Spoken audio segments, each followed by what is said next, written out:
I've been riding for 45 years. I've been pretty well all around Australia, Cape York on the GS, Vietnam, New Zealand, America, Alaska, Canada. Motorbikes have been a huge part of my life and have given me some of the best times of my life, but it's also given me some of the worst times of my life. We shouldn't really be planning more than 300 k's a day on general Tassie roads, you know. I'd have to agree with that. The 300 k's over those roads, you'd be exhausted, I reckon. You do need a good break. One of the things you've got to look for in the windy bits is the amount of gravel rubbish that's dragged onto the roads by the heavy vehicles.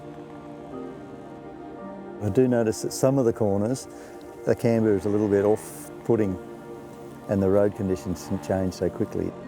The roads have been resealed and widened and tar over tar, quite a bit of patching in places. Quite a few bumps in the corners.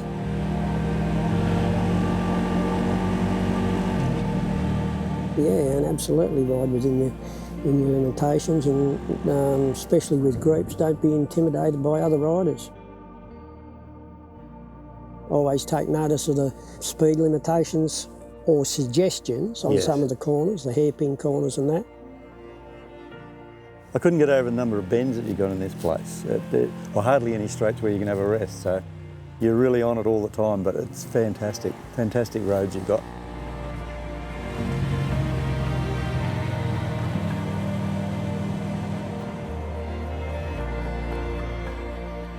Does that, and we can have showers, the roads can lay wet in the windy, twisty roads where you've got overhanging trees. Some of those corners at certain times of the year can even be mossy on the edges. But I also noticed the amount of roadkill you have over here. Yeah, absolutely. Morning, early morning and late of the day. And be prepared for the unexpected. Rapidly changing conditions. Always. Plan your ride. Those irrigation sprays we saw this morning that would threw water onto the road, that was a bit of a eye-opener and totally unexpected change of road conditions. Farm machinery and animals and all the other activities. Yeah, and that, like the rain we had yesterday that just came and went in a flash, which changed the road conditions. Some of those roads we saw today were just beautiful and the scenery was spectacular. The diversity of roads and where they take you to and the scenery that you see from these roads, it's just fantastic. Yep, a second of inattention looking at scenery, which we have lots to look at, can bring you undone as a rider.